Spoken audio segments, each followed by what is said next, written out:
Hello students, welcome to SV academy Rawla online classes. ਅੱਜ ਮੈਂ class 10th ਵਿੱਚ subject Punjabi ਦਾ ਨਿਬੰਧ ਭਾਗ ਦਾ ਲੈਸਨ ਨੰਬਰ 4 ਮਹਾਰਾਜਾ ਗੰਗਾ ਸਿੰਘ ਪੜ੍ਹਾਉਣ ਜਾ ਰਹੀ ਹਾਂ। ਇਸ ਦੇ ਰਾਈਟਰ ਹਨ ਹਰਪਾਲ ਸਿੰਘ ਲਖੀਆ।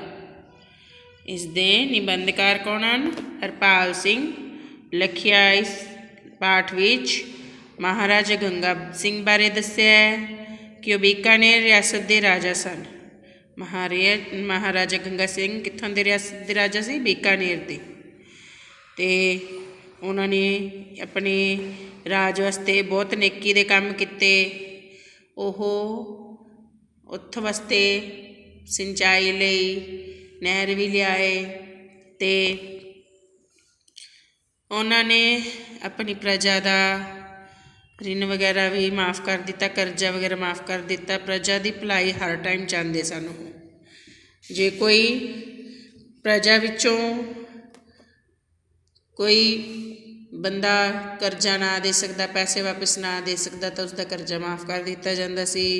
उन्होंने प्रजा प्रतिनिधि सभा भी रखी सी ते एक संगठन बनाया सी प्रजा वास्ते, जिस विच प्रजा के हित लई काम किए जाते सन। हुण आपां यह लैसन स्टार्ट करते हैं, पढ़ते हैं।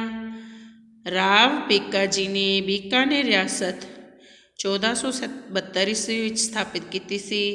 बीका जी राव जोधा का पुत्र सी ते जोधा जी जोधपुर का हुक्मरान सी। महाराजा गंगा सिंह बीकानेर रियासत का राजा से।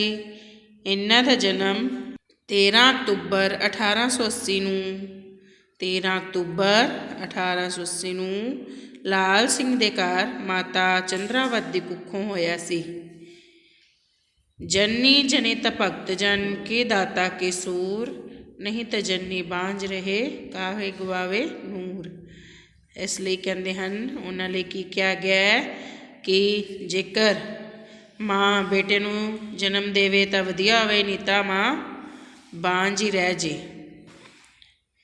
20वां राजा डूंगर सिंह इसका वड्डा भरा सी।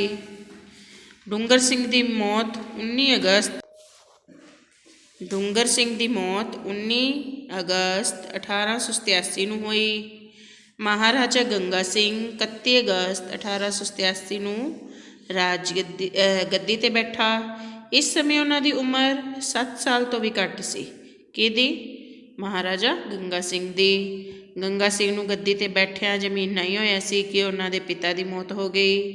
असल च उसका पिता उसके वड्डे भरा डूंगर सिंह नूं बहुत प्यार करता सी ते उसका विछोड़ा उस तो चलिया नहीं सी गया। गंगा सिंह अजे बच्चा सी ते परिवार विच कोई होर उसकी मदद करने वाला नहीं सी। इसलिए राज की राज कौंसल नूं ही रिजेंसी कौंसल च बदल दिता गया। उसका प्रधान करनल थारनटन नूं बनाया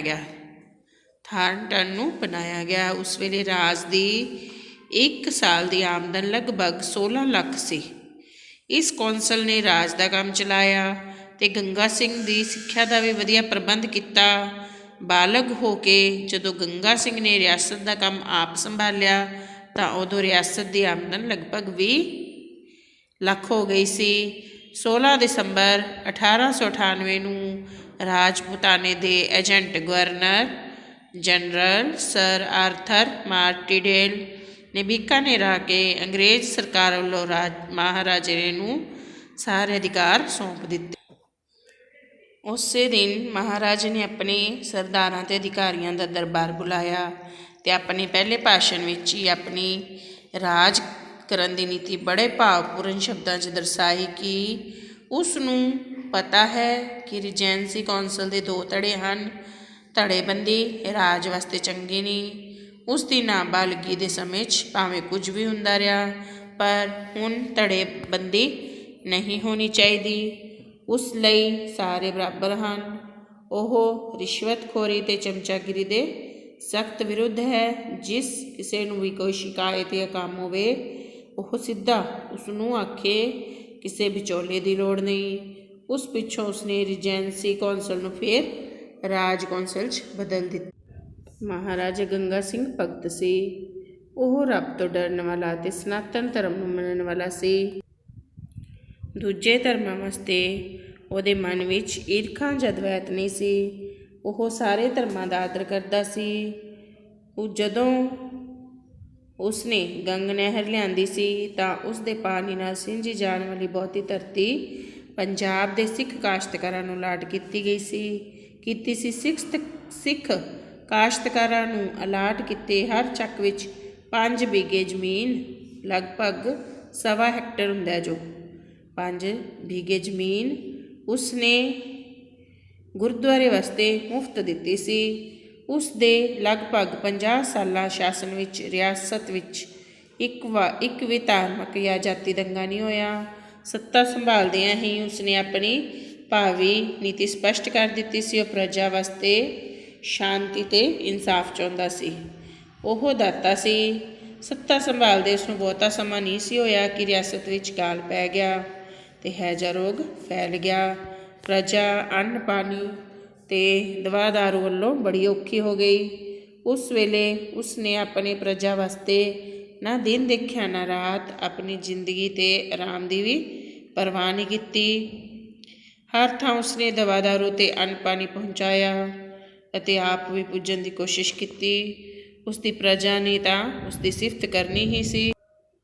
ਹੋਰ ਰਾਜਿਆਂ ਤੇ ਭਾਰਤ ਸਰਕਾਰ ਨੇ ਵੀ ਉਸਦੀ ਬਹੁਤ ਹੀ ਸਿਫਤ ਕੀਤੀ। ਉਹ ਪ੍ਰਜਾ ਦੀ ਮਦਦ ਕਰਨ ਲਈ ਹਰ ਵੇਲੇ ਤਿਆਰ ਰਹਿੰਦਾ ਸੀ। ਪ੍ਰਜਾ ਕਦੀ ਮਾਮਲਾ ਭਰਨ ਜਾਂ ਟੈਕਸ ਦੇਣ ਦੀ ਸਥਿਤੀ 'ਚ ਨਾ ਹੁੰਦੀ ਤਾਂ ਟੈਕਸ ਮਾਫ ਕਰ ਦਿੰਦਾ ਅਤੇ ਹੋਰ ਵੀ ਸਹਾਇਤਾ ਕਰਦਾ ਸੀ। 1937 ਵਿੱਚ ਉਸਨੇ ਕਿਸਾਨਾਂ ਦਾ 42 ਲੱਖ ਰੁਪਇਆ ਮਾਫ ਕਰ ਦਿੱਤਾ, ਜਿਹੜਾ ਰਾਜ ਨੇ ਅਲਾਟ ਕੀਤੀਆਂ ਜ਼ਮੀਨਾਂ ਦੀ ਕਿਸ਼ਤਾਂ ਅਤੇ ਵਿਆਜ ਦੇ ਰੂਪ ਵਿੱਚ ਕਿਸਾਨਾਂ ਤੋਂ ਲੈਣਾ ਸੀ। ਉਸੇ ਸਾਲ ਕਪਾਹ ਦੀ ਫਸਲ ਖਰਾਬ ਹੋ ਗਈ ਤਾਂ ਰਾਜੇ ਨੇ ਕਿਸਾਨਾਂ ਨੂੰ ਸਹਾਇਤਾ ਵਜੋਂ ਲੱਖਾਂ ਰੁਪਏ ਵੰਡੇ ਸਨ। ਉਹ ਸਹੀ ਅਰਥਾਂ ਵਿੱਚ ਪ੍ਰਜਾ ਦਾ ਪਾਲਣਹਾਰ ਸੀ। ਪ੍ਰਜਾ ਬਾਰੇ ਪੂਰੀ ਤੇ ਸਹੀ ਜਾਣਕਾਰੀ ਲੈਣ ਵਾਸਤੇ ਉਹਨਾਂ ਨੇ 10 ਨਵੰਬਰ 1913 ਨੂੰ ਪ੍ਰਜਾ ਪ੍ਰਤੀਨਿਧੀ ਸਭਾ ਦੀ ਸਥਾਪਨਾ ਕੀਤੀ, ਜਿਸ ਵਿੱਚ ਜਨਤਾ ਦੇ ਚੁਣੇ ਹੋਏ ਪ੍ਰਤੀਨਿਧੀ ਵੀ ਹੁੰਦੇ ਸਨ। ਉਹਨਾਂ ਦੀ ਸਲਾਹ ਨਾਲ ਰਾਜ ਪ੍ਰਬੰਧ ਹੋਰ ਸੁਚਾਰੂ ਰੂਪ ਨਾਲ ਚੱਲਣ ਲੱਗ ਪਿਆ। 1914 ਵਿੱਚ ਵਿਸ਼ਵ ਯੁੱਧ ਸ਼ੁਰੂ ਹੋ ਗਿਆ। ਅੰਗਰੇਜ਼ਾਂ ਦੀ ਉਸ 'ਚ ਸ਼ਾਮਿਲ ਹੋਣ ਦੀ ਸੰਭਾਵਨਾ ਬਣ ਗਈ ਤਾਂ ਮਹਾਰਾਜਾ ਗੰਗਾ ਸਿੰਘ ਨੇ ਸਮਰਾਟ ਜਾਰਜ 5ਵੇਂ ਨੂੰ ਇੱਕ ਤਾਰ ਭੇਜ ਕੇ ਆਪ ਤੇ ਆਪਣੀ ਸੈਨਾ ਦੇ ਯੁੱਧ ਵਿੱਚ ਸ਼ਾਮਿਲ ਹੋਣ ਦੀ ਇੱਛਾ ਜ਼ਾਹਿਰ ਕੀਤੀ। ਇੱਕ ਤਾਰ ਭਾਰਤ ਦੇ ਵਾਇਸਰਾਏ ਨੂੰ ਕੱਲੀ। ਜਦੋਂ ਮਹਾਰਾਜੇ ਦੀ ਫੌਜ ਯੁੱਧ 'ਚ ਸ਼ਾਮਿਲ ਹੋਈ ਤਾਂ ਉਹਨਾਂ ਨੇ ਖੁਦ ਅਗਲਿਆਂ ਮੋਰਚਿਆਂ 'ਤੇ ਜਾ ਕੇ ਫੌਜ ਦੀ ਅਗਵਾਈ ਕੀਤੀ। ਫੌਜ ਨੇ ਜੰਗ ਵਿੱਚ ਬਹੁਤ ਜੌਹਰ ਦਿਖਾਏ। ਫੌਜੀਆਂ ਨੂੰ ਸਰਕਾਰ ਵੱਲੋਂ ਅਨੇਕਾਂ ਖਿਤਾਬ ਦਿੱਤੇ ਗਏ। ਰਿਆਸਤ ਨੂੰ ਜਿੱਤਿਆ ਹੋਇਆ ਸਮਾਨ ਉਪਹਾਰ ਦੇ ਤੌਰ 'ਤੇ ਦਿੱਤਾ ਗਿਆ। ਉਸ ਵਿੱਚ 2 ਜੰਗੀ ਹਵਾਈ ਜਹਾਜ਼ ਵੀ ਸਨ। ਆਪਣੀ ਜ਼ਿੰਦਗੀ ਦੇ ਆਖਰੀ ਸਾਲਾਂ ਵਿੱਚ ਜਦੋਂ ਮਹਾਰਾਜਾ ਇੱਕ ਦਿਨ ਉਦੈਪੁਰ ਦੇ ਜੰਗਲਾਂ ਵਿੱਚ ਸ਼ਿਕਾਰ ਖੇਡਣ ਗਿਆ ਤਾਂ ਇੱਕ ਪਹਾੜੀ 'ਤੇ ਬੈਠੇ ਹੋਏ ਉਸਦੀ ਨਿਗਾਹ ਸਾਹਮਣੇ ਸ਼ਿਕਾਰ ਵੱਲ ਸੀ ਕਿ ਅਚਾਨਕ ਪਿੱਛੇ ਵੇਖਿਆ ਤਾਂ ਇੱਕ ਸ਼ੇਰ ਹਮਲਾ ਕਰਨ ਲਈ ਤਿਆਰ ਸੀ। ਮਹਾਰਾਜਾ ਬਿਲਕੁਲ ਹੀ ਨਾ ਘਬਰਾਇਆ, ਸਗੋਂ ਫੁਰਤੀ ਨਾਲ ਘੁੰਮ ਕੇ ਉਸਨੇ ਸ਼ੇਰ 'ਤੇ ਬੰਦੂਕ ਦੀ ਗੋਲੀ ਚਲਾਈ, ਉਸਨੂੰ ਮਾਰ ਦਿੱਤਾ। ਸ਼ੇਰ ਉਦੋਂ ਸਿਰਫ 22 ਫੁੱਟ ਦੀ ਦੂਰੀ 'ਤੇ ਸੀ। ਇਹਨਾਂ ਗੱਲਾਂ ਤੋਂ ਉਹਨਾਂ ਦੀ ਸੂਰਬੀਰਤਾ ਅਤੇ ਯੁੱਧ ਕਲਾ ਦਾ ਪ੍ਰਮਾਣ ਮਿਲਦਾ ਹੈ। ਆਵਾਜਾਈ ਲਈ ਸੜਕਾਂ ਬਣਵਾਈਆਂ ਅਤੇ ਰੇਲਵੇ ਵਿੱਚ ਵਾਧਾ ਕੀਤਾ। ਰੇਲਵੇ ਨਾਲ ਪ੍ਰਜਾ ਅਤੇ ਵਪਾਰੀਆਂ ਨੂੰ ਸਹੂਲੀਅਤ ਹੋਈ ਅਤੇ ਰਾਜ ਦੀ ਆਮਦਨ ਵਿੱਚ ਵੀ ਵਾਧਾ ਹੋਇਆ। ਪਹਿਲਾਂ ਰੇਲਵੇ ਜੋਧਪੁਰ ਰਿਆਸਤ ਨਾਲ ਸਾਂਝੀ ਸੀ, ਪਰ 1924 ਵਿੱਚ ਵੰਡ ਕੇ ਵੱਖ ਕਰ ਲਈ ਗਈ ਅਤੇ ਸਾਰੇ ਦਫ਼ਤਰ ਬੀਕਾਨੇਰ ਬਣਾ ਲਏ ਗਏ। ਇਸ ਤਰ੍ਹਾਂ ਸਾਰਾ ਪ੍ਰਬੰਧ ਅਤੇ ਹਿਸਾਬ ਵੇਖਣਾ ਸੌਖਾ ਹੋ ਗਿਆ। ਅਗਲੇ ਸਾਲ ਉਸਨੇ ਬੀਕਾਨੇਰ 'ਚ ਰੇਲਵੇ ਕਾਰਖਾਨੇ ਦੀ ਨੀਂਹ ਰੱਖੀ, ਜਿਸ ਨਾਲ ਪ੍ਰਜਾ ਨੂੰ ਰੁਜ਼ਗਾਰ ਮਿਲਿਆ। ਮਹਾਰਾਜਾ ਗੰਗਾ ਸਿੰਘ ਦੇ ਸਮੇਂ ਰੇਲਵੇ ਲਾਈਨ ਦੀ ਲੰਬਾਈ ਲਗਭਗ 800 ਕਿਲੋਮੀਟਰ ਹੋ ਗਈ, ਜਿਹੜੀ ਕਿ 80 ਕਿਲੋਮੀਟਰ ਤੋਂ ਵੀ ਘੱਟ ਸੀ। ਦੇਖੋ, ਪਹਿਲਾਂ 80 ਕਿਲੋਮੀਟਰ ਤੋਂ ਵੀ ਘੱਟ ਸੀ, ਹੁਣ 100 ਗੁਣਾ ਵੱਧ ਗਈ, 10 ਗੁਣਾ ਵੱਧ ਗਈ, 10 ਗੁਣਾ ਹੋ ਗਈ, 800 ਕਿਲੋਮੀਟਰ ਹੋ ਗਈ, ਹੈ ਨਾ। ਇਸ ਤਰ੍ਹਾਂ ਉਹਨਾਂ ਨੇ ਆਪਣੀ ਪ੍ਰਜਾ ਲਈ ਬਹੁਤ ਹਿਤਕਾਰੀ ਕੰਮ ਕੀਤੇ ਸੀ। ਰਿਆਸਤ ਵਿੱਚ ਖੇਤੀ ਕੁਦਰਤ 'ਤੇ ਨਿਰਭਰ ਸੀ। ਅਗਰ ਜੇ ਬਾਰਿਸ਼ ਹੋ ਗਈ ਤਾਂ ਫਸਲ ਹੋ ਜੂ, ਨਹੀਂ ਹੋਈ ਤਾਂ ਨਹੀਂ ਹੋ, ਜਿਸ ਨਾਲ ਅਕਾਲ ਪੈਣ ਦਾ ਖਤਰਾ ਹਮੇਸ਼ਾ ਬਣਿਆ ਰਹਿੰਦਾ ਸੀ, ਕਿਉਂਕਿ ਬਾਰਿਸ਼ ਦਾ ਕੀ ਪਤਾ ਕਦੀ ਆਈ ਕਦੀ ਨਾ ਆਈ। ਮਹਾਰਾਜਾ ਨੇ ਇਸ ਤੋਂ ਛੁਟਕਾਰਾ ਪਾਉਣ ਲਈ ਭਾਰਤ ਸਰਕਾਰ ਨਾਲ ਨਹਿਰ ਦੀ ਮਨਜ਼ੂਰੀ ਲਈ ਲਿਖਤ ਪੜ੍ਹਤ ਕੀਤੀ। ਸਿੱਟੇ ਵਜੋਂ 4 ਸਤੰਬਰ 1920 ਈਸਵੀ ਨੂੰ ਨਹਿਰ ਬਣਾਉਣ ਦੀ ਮਨਜ਼ੂਰੀ ਮਿਲ ਗਈ। ਇਹ ਨਹਿਰ ਸਤਲੁਜ ਦਰਿਆ ਤੋਂ ਹਰੀਕੇ ਪੱਤਨ ਚੌਕ ਤੋਂ ਕੱਢ ਕੇ ਬੀਕਾਨੇਰ ਰਾਜ ਵਿੱਚ ਆਉਣੀ ਸੀ। ਨਹਿਰ ਬਣਨ 'ਤੇ ਇਸ ਦਾ ਨਾਮ ਕੀ ਰੱਖਿਆ ਗਿਆ? ਗੰਗ ਨਹਿਰ, ਜੋ ਅੱਜ ਵੀ ਚੱਲ ਰਹੀ ਗੰਗ ਨਹਿਰ, ਗੰਗ ਨਹਿਰ ਰੱਖਿਆ ਗਿਆ। ਨਹਿਰ ਬਣਾਉਣ ਤੋਂ ਪਹਿਲਾਂ ਮਹਾਰਾਜੇ ਨੇ ਸਾਰੇ ਲਾਭ ਹਾਨੀ ਦਾ ਹਿਸਾਬ ਵੀ ਲਾਇਆ ਸੀ। ਨਹਿਰ ਨਾਲ ਰਿਆਸਤ ਦੀ ਲਗਭਗ 75 ਲੱਖ ਰੁਪਏ ਦੀ ਆਮਦਨ ਵਧਣ ਦੀ ਸੰਭਾਵਨਾ ਸੀ, ਜੋ ਕਿ ਇੱਕ ਵੱਡੀ ਪ੍ਰਾਪਤੀ ਸੀ। ਇਸ ਨਹਿਰ ਦਾ ਨੀਂਹ ਪੱਥਰ ਮਹਾਰਾਜੇ ਨੇ 5 ਦਸੰਬਰ 1925 ਈਸਵੀ ਨੂੰ ਰੱਖਿਆ, ਪਰ ਇਸ ਨੂੰ ਬਣਾਉਣ ਦੀ ਤਿਆਰੀ ਕਰਨ 'ਤੇ ਲਗਭਗ 5 ਸਾਲ ਲੱਗ ਗਏ। ਇਸ ਨਹਿਰ ਨੂੰ ਬਣਾਉਣ ਤੋਂ ਪਹਿਲਾਂ ਸਿੰਜੇ ਜਾਣ ਵਾਲੇ ਰਕਬੇ ਦੀ ਮਿਣਤੀ ਕਰਕੇ, ਉਸ ਦਾ ਲੇਵਲ ਕੱਢ ਕੇ, ਮੁਰੱਬੇਬੰਦੀ ਕਰਕੇ, ਨਹਿਰਾਂ, ਸੂਏ, ਕੱਸੀਆਂ ਬਣਾਉਣ 'ਤੇ ਮੋਗੇ ਲਾਉਣ ਦੀ ਸਾਰੀ ਵਿਉਂਤਬੰਦੀ ਕੀਤੀ ਗਈ, ਅਤੇ ਫਿਰ ਰਕਬਾ ਕਿਸਾਨਾਂ ਦਿੱਤਾ ਗਿਆ, ਅਤੇ ਪਾਣੀ ਦੀ ਕੀਮਤ ਭਾਵ ਨਹਿਰਾਂ 'ਤੇ ਹੋਇਆ ਖਰਚਾ ਕਿਸਾਨਾਂ ਤੋਂ ਸੌਖੀਆਂ ਕਿਸ਼ਤਾਂ ਰਾਹੀਂ ਵਸੂਲਿਆ ਗਿਆ। ਇਸ ਨਹਿਰ 'ਤੇ ਲੱਗਿਆ ਸਾਰਾ ਸਮਾਨ ਉਸ ਦੀ ਰਿਆਸਤ 'ਚੋਂ ਲਿਆ ਗਿਆ ਸੀ। ਉਸ ਦੀ ਢੋਆ ਢੁਆਈ ਲਈ ਇੱਕ ਗੱਡੀ ਦੀ ਲੀਹ ਆਰਜੀ ਤੌਰ 'ਤੇ ਬਣਾਈ ਗਈ, ਜੋ ਮਗਰੋਂ ਉਖਾੜ ਲਈ ਗਈ। ਇਹ ਨਹਿਰ 2 ਸਾਲਾਂ ਤੋਂ ਵੀ ਘੱਟ ਸਮੇਂ ਵਿੱਚ ਤਿਆਰ ਹੋ ਗਈ। 26 ਅਕਤੂਬਰ 1927 ਈਸਵੀ ਨੂੰ ਲਾਰਡ ਇਰਵਿਨ ਨੇ ਇਸ ਦਾ ਉਦਘਾਟਨ ਕੀਤਾ। 1927 ਤੇ 28 ਈਸਵੀ ਵਾਲੀ ਹਾੜੀ ਦੀ ਫਸਲ ਇਸ ਨਹਿਰ ਦੇ ਪਾਣੀ ਨਾਲ ਬੀਜੀ ਗਈ। ਇਸ ਇਲਾਕੇ ਲਈ ਇਹ ਨਹਿਰ ਮਹਾਰਾਜਾ ਦੀ ਬਹੁਤ ਵੱਡੀ ਦੇਣ ਹੈ।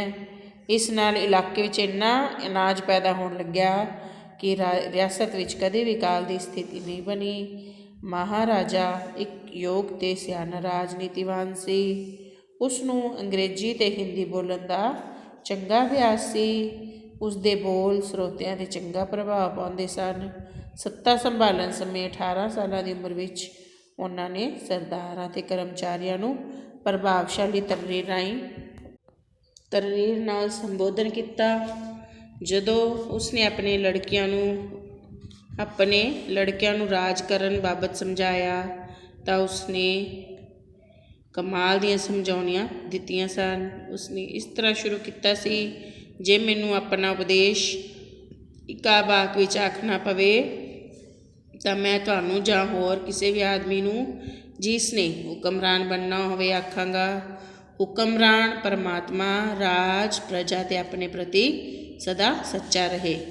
ਵਿਸ਼ਵ ਯੁੱਧ ਦੀ ਸਮਾਪਤੀ ਵੇਲੇ ਸਾਰੇ ਦੇਸ਼ਾਂ ਦੇ ਸੰਧੀ ਸੰਮੇਲਨ ਵਿੱਚ ਮਹਾਰਾਜਾ ਭਾਰਤੀ ਪ੍ਰਤੀਨਿਧੀ ਦੇ ਤੌਰ 'ਤੇ ਸ਼ਾਮਿਲ ਹੋਇਆ ਅਤੇ ਲਗਭਗ 7 ਮਹੀਨੇ ਇੰਗਲੈਂਡ 'ਚ ਰਹਿ ਕੇ ਸੰਧੀ ਸੰਬੰਧੀ ਕੰਮਾਂ 'ਤੇ ਮੀਟਿੰਗਾਂ 'ਚ ਹਿੱਸਾ ਲੈਂਦਾ ਰਿਹਾ।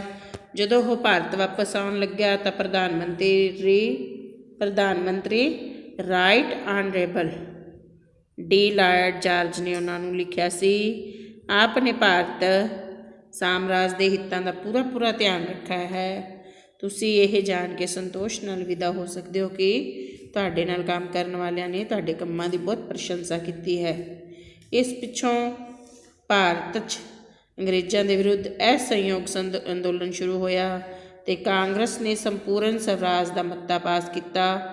ਤਾਂ ਭਾਰਤ ਦੀਆਂ ਮੰਗਾਂ 'ਤੇ ਵਿਚਾਰ ਕਰਨ ਲਈ ਅੰਗਰੇਜ਼ਾਂ ਨੇ ਲੰਡਨ 'ਚ ਗੋਲਮੇਜ਼ ਕਾਨਫਰੰਸ ਬੁਲਾਈ। ਮਹਾਰਾਜਾ ਉਸ 'ਚ ਭਾਰਤੀ ਰਾਜਿਆਂ ਦੇ ਪ੍ਰਤੀਨਿਧ ਵਜੋਂ ਸ਼ਾਮਿਲ ਹੋਇਆ। ਉਹ ਆਪਣੀ ਰਾਏ ਆਪਣੀ ਭਾਸ਼ਣ ਰਾਹੀਂ ਬਿਨਾਂ ਕਿਸੇ ਡਰ ਤੋਂ ਪੇਸ਼ ਕਰਦਾ ਰਿਹਾ। ਉਸਨੇ 12 ਨਵੰਬਰ 1830 ਈਸਵੀ ਤੋਂ 20 ਜਨਵਰੀ 1931 ਤੱਕ ਦੀਆਂ ਸਾਰੀਆਂ ਬੈਠਕਾਂ 'ਚ ਹਿੱਸਾ ਲਿਆ। ਹੋਰਾਂ ਤੋਂ ਬਿਨਾਂ ਲਾਰਡ ਇਰਵਿਨ ਨੇ ਵੀ ਉਸਦੇ ਭਾਸ਼ਣਾਂ ਦੀ ਪ੍ਰਸ਼ੰਸਾ ਕੀਤੀ। ਭਾਸ਼ਣਾਂ 'ਚ ਉਸਨੇ ਦੱਸਿਆ ਕਿ ਅੰਗਰੇਜ਼ੀ ਸਰਕਾਰ ਦਾ ਭਾਰਤੀ ਰਾਜਾਂ ਨਾਲ ਸੰਬੰਧ ਕਿਹੋ ਜਿਹਾ ਹੋਵੇ, ਭਾਰਤੀ ਪ੍ਰਜਾ ਦੀਆਂ ਸਮੱਸਿਆਵਾਂ ਕੀ ਹਨ। ਉਹ ਭਾਰਤੀ ਰਾਜਾਂ ਦੇ ਪ੍ਰਤੀਨਿਧ ਦੇ ਤੌਰ 'ਤੇ ਦੂਜੀ ਗੋਲ ਮੇਜ਼ ਕਾਨਫਰੰਸ 'ਚ ਵੀ ਗਿਆ, ਪਰ ਬਿਮਾਰ ਹੋ ਜਾਣ ਕਰਕੇ ਵਿਚਾਲੇ ਵਾਪਿਸ ਆਉਣਾ ਪਿਆ। ਮਹਾਰਾਜੇ ਨੂੰ ਵਿੱਦਿਆ ਨਾਲ ਵੀ ਬੜਾ ਮੋਹ ਸੀ। ਰਾਜ ਵਿੱਚ 5ਵੀਂ ਤੱਕ ਵਿੱਦਿਆ ਮੁਫਤ ਸੀ। ਉਹਨਾਂ ਨੇ ਆਪਣੇ ਰਾਜ ਵਿੱਚ ਅਨੇਕਾਂ ਸਕੂਲ ਅਤੇ ਕਾਲਜ ਖੋਲ੍ਹੇ ਸਨ। ਉਹ ਆਪਣੇ ਵਡੇਰਿਆਂ ਦੀ ਵੀ ਕਦਰ ਕਰਦਾ ਸੀ। ਉਹਨਾਂ ਨੇ ਜੋ ਵੀ ਨਵੇਂ ਸ਼ਹਿਰ ਜਾਂ ਨਗਰ ਵਸਾਏ, ਉਹਨਾਂ ਦੇ ਨਾਮ ਆਪਣੇ ਵਡੇਰਿਆਂ ਦੇ ਨਾਮ 'ਤੇ ਰੱਖੇ। ਬਾਕੀ ਰਾਜ ਘਰਾਣਿਆਂ ਨਾਲ ਵੀ ਉਸਦੇ ਬੜੇ ਸੰਬੰਧ ਵਧੀਆ ਸਨ। ਉਹ ਸ਼ਾਂਤੀ ਪਸੰਦ ਸਨ। ਉਹਨਾਂ ਨੇ ਪਟਿਆਲਾ ਅਤੇ ਭਰਤਪੁਰ ਰਾਜ ਘਰਾਣਿਆਂ ਦਾ ਰਾਜੀਨਾਮਾ ਵੀ ਕਰਾਇਆ ਸੀ। ਮਹਾਰਾਜੇ ਨੇ ਆਪਣੇ ਰਾਜ ਵਿੱਚ ਅਨੇਕਾਂ ਦਰਸ਼ਨੀ ਇਮਾਰਤਾਂ ਬਣਵਾਈਆਂ। ਰਾਜ ਵਿੱਚ ਹਰ ਪਾਸੇ ਉੱਨਤੀ ਹੋਈ। ਉਹਨਾਂ ਨੇ ਪ੍ਰਜਾ ਦੇ ਭਲੇ ਲਈ ਆਪਣੇ ਰਾਜ ਸਮੇਂ ਅਨੇਕਾਂ ਕੰਮ ਕੀਤੇ। ਉਹ ਰਾਜ ਦੀ ਉੱਨਤੀ ਨੂੰ ਹੀ ਆਪਣੇ ਜੀਵਨ ਦਾ ਨਿਸ਼ਾਨਾ ਮੰਨਦੇ ਸਨ। ਉਹਨਾਂ ਦਾ ਰੰਗ ਭਾਵੇਂ ਗੋਰਾ ਨਹੀਂ ਸੀ, ਪਰ ਆਪਣੇ ਲੰਮੇ ਕੱਦ ਦੇ ਕਰਕੇ ਉਹ ਇੱਕ ਦਰਸ਼ਨੀ ਜਵਾਨ ਸੀ। ਉਮਰ ਦੇ ਆਖਰੀ ਸਾਲਾਂ ਵਿੱਚ ਵੀ ਉਹ ਬੁੱਢਾ ਨਹੀਂ ਜਵਾਨ ਹੀ ਲੱਗਦਾ ਸੀ। ਉਸ 'ਚ ਲੋਹੜੇ ਦੀ ਫੁਰਤੀ ਸੀ, ਯਾਨੀ ਬਹੁਤ ਜ਼ਿਆਦਾ ਤੇਜ਼ੀ ਸੀ। ਹਰ ਕੰਮ ਨੂੰ ਬਹੁਤ ਐਕਟਿਵ ਹੋ ਕੇ ਕਰਦਾ ਸੀ। ਹਰ ਪਾਸੇ ਉਹਨਾਂ ਨੇ ਪ੍ਰਜਾ ਦੀ ਸਹਾਇਤਾ ਕੀਤੀ, ਭਾਰਤੀਆਂ ਦੀ ਸਹਾਇਤਾ ਕੀਤੀ। General Maharaj Dhiraj Rajeshwar Narinder Shiromani Maharaja Shri sir Ganga Singh Bahadur GCSI GCVO GBE KCB ADC ਸ਼੍ਰੀਮਾਨ ਸਮਰਾਟ ਦੇ DCL ਆਕਸਫੋਰਡ ਵਰਗੀਆਂ ਉਪਾਧੀਆਂ ਨਾਲ ਸਨਮਾਨੇ ਜਾਣ ਵਾਲੇ ਬੀਕਾਨੇਰ ਦੀ ਇਸ ਰਿਆਸਤ ਨੇ ਆਪਣਾ ਆਖਰੀ ਸਾਹ 2 ਅਕਤੂਬਰ 1943 ਨੂੰ ਮੁੰਬਈ 'ਚ ਲਿਆ। ਪ੍ਰਜਾ ਲਈ ਉਹਨਾਂ ਦੀ ਦੇਣ ਨੂੰ ਭੁਲਾਇਆ ਨਹੀਂ ਜਾ ਸਕਦਾ। ਇਸ ਤਰ੍ਹਾਂ ਦੇਖੋ, ਇਹ ਕੁਐਸਚਨ ਵੀ ਆਊਗਾ ਕਿ ਕਿਹੜੀ ਉਪਾਧੀਆਂ ਨਾਲ ਉਹਨਾਂ ਨੂੰ ਸਨਮਾਨਿਤ ਕੀਤਾ ਗਿਆ। ਇਹ ਦੂਸਰਾ ਹੀ ਕੁਐਸਚਨ ਹੈ। ਮਹਾਰਾਜਾ ਗੰਗਾ ਸਿੰਘ ਨੂੰ ਮਿਲਿਆ 5 ਉਪਾਧੀਆਂ ਦੇ ਨਾਮ, 5 ਉਪਾਧੀਆਂ ਇਹਦੇ 'ਚੋਂ ਲਿਖਣੀਆਂ ਹੈ ਅਤੇ ਉਹਨਾਂ ਨੇ ਪ੍ਰਜਾ ਵਾਸਤੇ ਕੀ ਕੰਮ ਕੀਤਾ। ਇਹ ਸਭ ਕੁਐਸਚਨ ਆਨਸਰ ਆਉਣਗੇ। ਤੁਸੀਂ ਆਪਣੇ ਆਪ ਵੀ ਕਰ ਸਕਦੇ ਹੋ। ਅਗਰ ਨਹੀਂ ਕਰਨਾ ਚਾਹੁੰਦੇ ਤਾਂ ਮੈਂ ਤੁਹਾਨੂੰ ਅਗਲੀ ਵੀਡੀਓ 'ਚ ਕਰਵਾਉਂਗੀ। ਵੈਸੇ ਤਾਂ ਕਰਵਾਉਣੇ ਤਾਂ ਹੈ ਹੀ ਸਹੀ, ਪਰ ਤੁਸੀਂ ਆਪਣੇ ਆਪ ਵੀ ਕਰਕੇ ਦੇਖਣੇ ਹੈ। ਇਹਨਾਂ ਦੀ ਜੋ ਮੌਤ ਕਦੋਂ ਹੋਈ, ਰਾਜਗੱਦੀ ਉੱਪਰ ਕਦੋਂ ਬੈਠੇ, ਜਨਮ ਬਾਰੇ, ਬਚਪਨ ਬਾਰੇ ਸਭ ਪੜ੍ਹਾਇਆ ਤੁਹਾਨੂੰ। ਹੁਣ ਤੁਸੀਂ ਇਹ ਲੈਸਨ ਨੂੰ 2-3 ਵਾਰ ਵੀਡੀਓ ਦੇਖੋਗੇ ਤਾਂ ਜੋ ਤੁਹਾਨੂੰ ਚੰਗੀ ਤਰ੍ਹਾਂ ਸਮਝ ਆ ਜਾਏ। ਆਪਣਾ ਵਰਕ ਇਹਨੇ ਕਰਨਾ, ਮਤਲਬ ਪਹਿਲੇ ਵਾਲਾ ਵਰਕ ਹੈ ਜੋ ਕੰਪਲੀਟ ਕਰਨਾ ਹੈ, ਔਰ ਇਸ ਵਰਕ ਨੂੰ ਮੈਂ ਅਗਲੀ ਵੀਡੀਓ 'ਚ ਕਰਵਾਉਂਗੀ। ਇੰਨੀ ਦੇਰ ਤੁਸੀਂ ਆਪਣੇ ਆਪ ਅਗਰ ਕਰ ਸਕਦੇ ਹੋ ਤਾਂ ਕਰ ਲੈਣਾ। Thank you students.